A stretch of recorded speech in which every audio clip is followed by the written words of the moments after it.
Those are some of the headlines. This is Democracy Now!, democracynow.org, The War and Peace Report. I'm Amy Goodman with Anjali Kamat. Welcome, everyone. Today, we spend the hour on the controversy around the proposed construction of an Islamic community center in Lower Manhattan, an issue that has dominated the news over the past few days.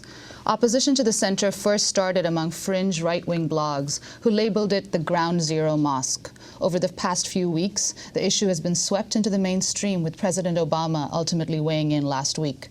The proposed facility, called Park 51, is actually 2 blocks from Ground Zero and is described by the Cordoba Initiative, which is spearheading it, as a community center which will house, quote, a gym, pool, restaurant, a 500-person auditorium, a 9/11 memorial, a multi-faith chapel office, and a conference space and a prayer space. The project is headed by Imam Faisal Abdul Rauf, a Muslim cleric who's been labeled by right-wing critics as an extremist. In fact, Imam Faisal traveled overseas in 2006 with one of President Bush's closest aides, Karen Hughes. He also helped the FBI with counterterrorism efforts after 9/11. The proposed community center has nevertheless sparked national headlines, with Republicans vowing to make the controversy a campaign issue in the fall. President Obama addressed the issue on Friday during an iftar dinner celebrating the Islamic holy month of Ramadan in the White House State Dining Room. The 9/11 attacks were a deeply traumatic event for our country. And the pain and the experience of suffering by those who lost loved ones is just unimaginable. So I understand the emotions that this issue engenders, and Ground Zero is indeed hallowed ground. But let me be clear.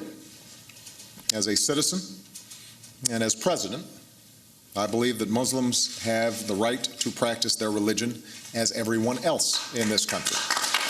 And that includes the right to build a place of worship and a community center on private property in Lower Manhattan in accordance with local laws and ordinances.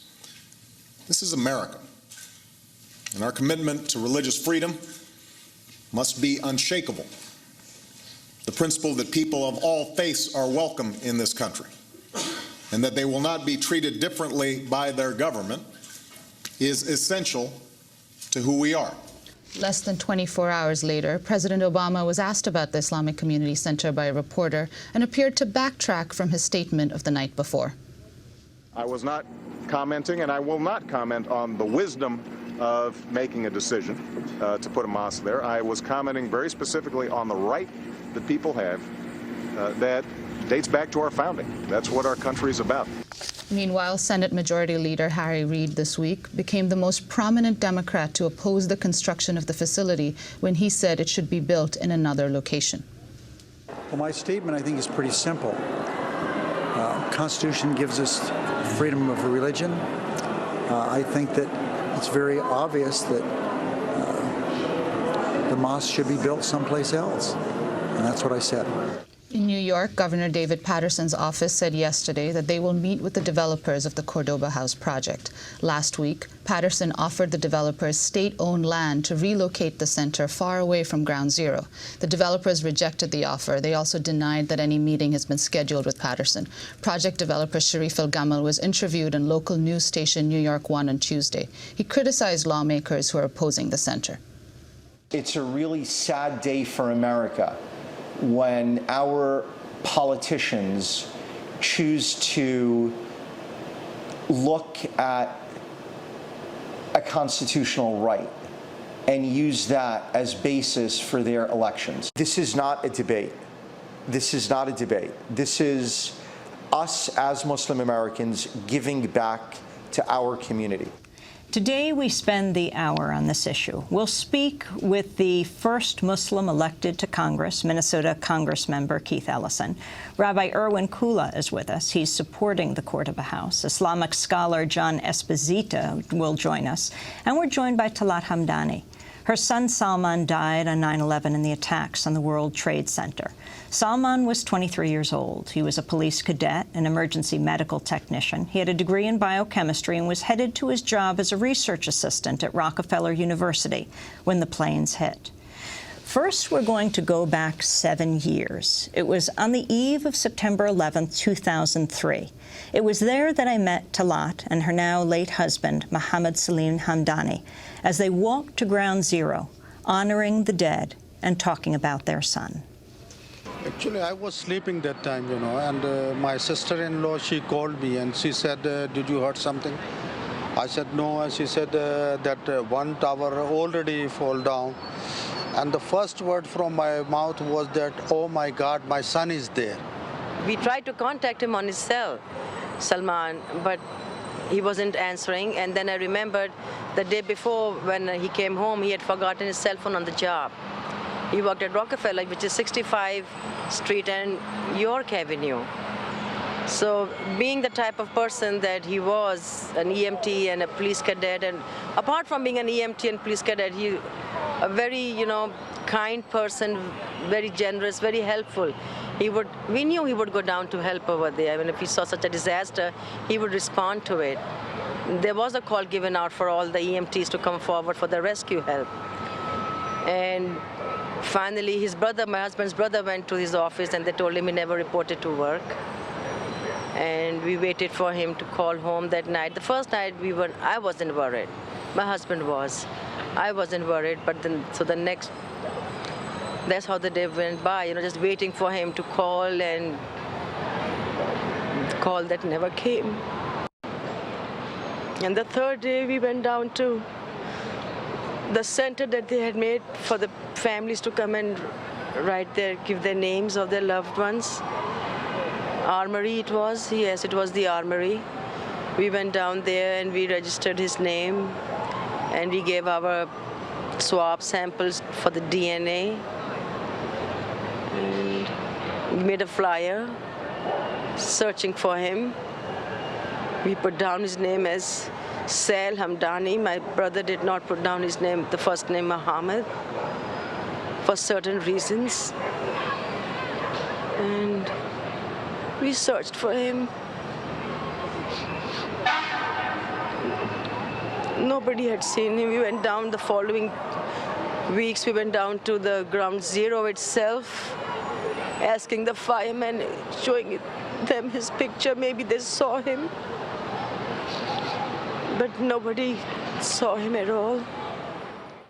Talat and Salman Hamdani talking about their son Salman, who died at Ground Zero on September 11th, 2001. Talat Hamdani is with us now. Thank you so much for being with us. I know that's hard for you to see because you're both not only talking about your son, but after that, a year later, you lost your husband, Salman. Thank you for having me. Yes, it's traumatic. Yes, definitely. I mean, the story of your son is a remarkable one because he was like many first responders who went down and died. But the story got more complicated. Talk about what happened when you went first looking all over for him, going to the hospitals, to the morgues, then you went to Mecca to pray for him. A month later, yes. And at that time, a New York Post headline appeared that said, "Missing or hiding.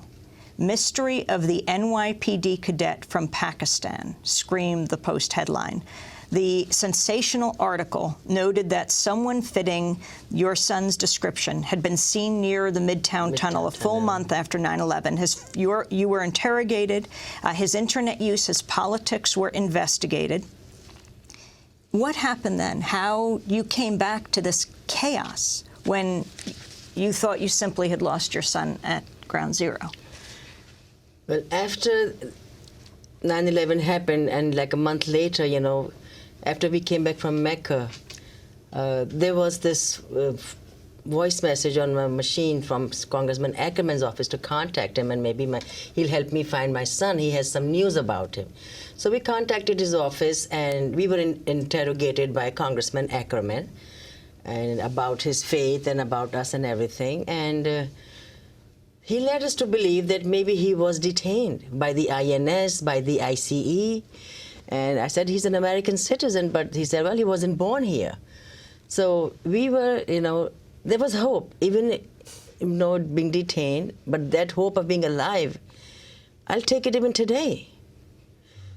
So I kept, speaking up because I had to clear his name. If I had not done so, he definitely would have gone down in history as another, terrorist linked with those attacks. So then on March 20th, we were notified at 11:30 p.m. that This he remains. about 6 months later. 6 months later.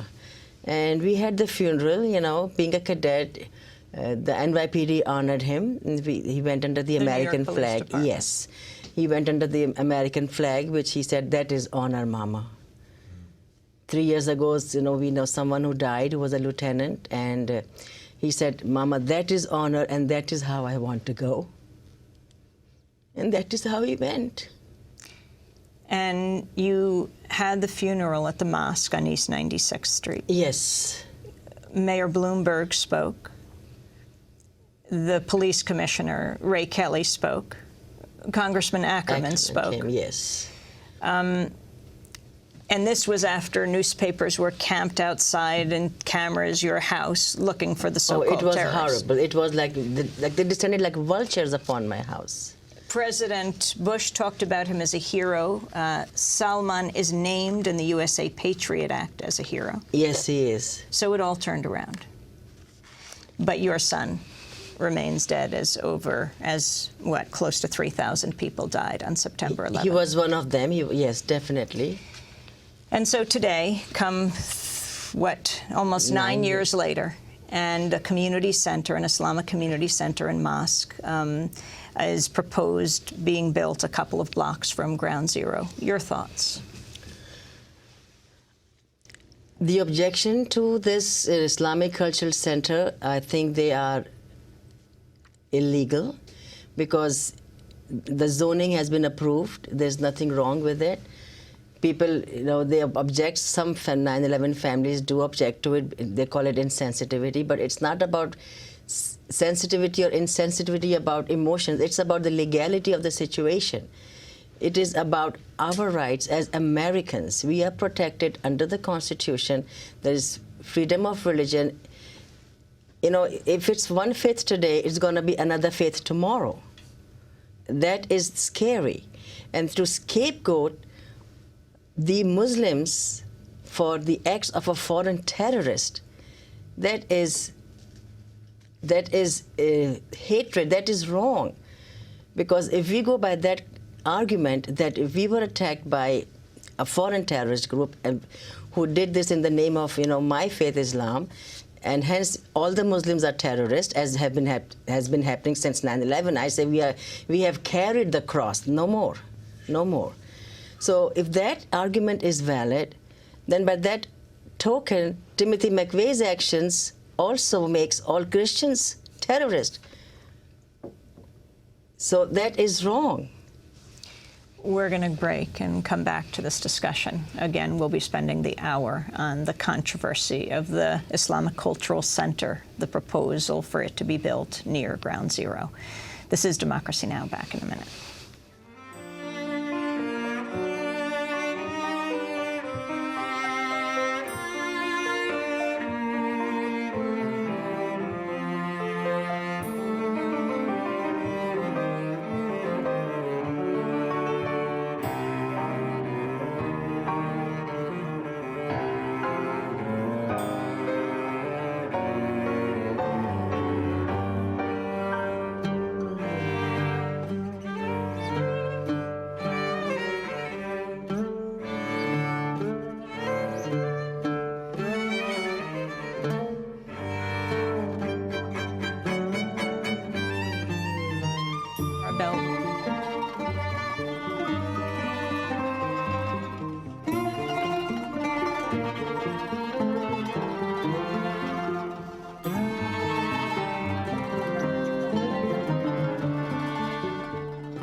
Music by the Lebanese composer Charbel Rouhana. This is Democracy Now!, democracynow.org, The War and Peace Report. I'm Amy Goodman with Anjali Kamat.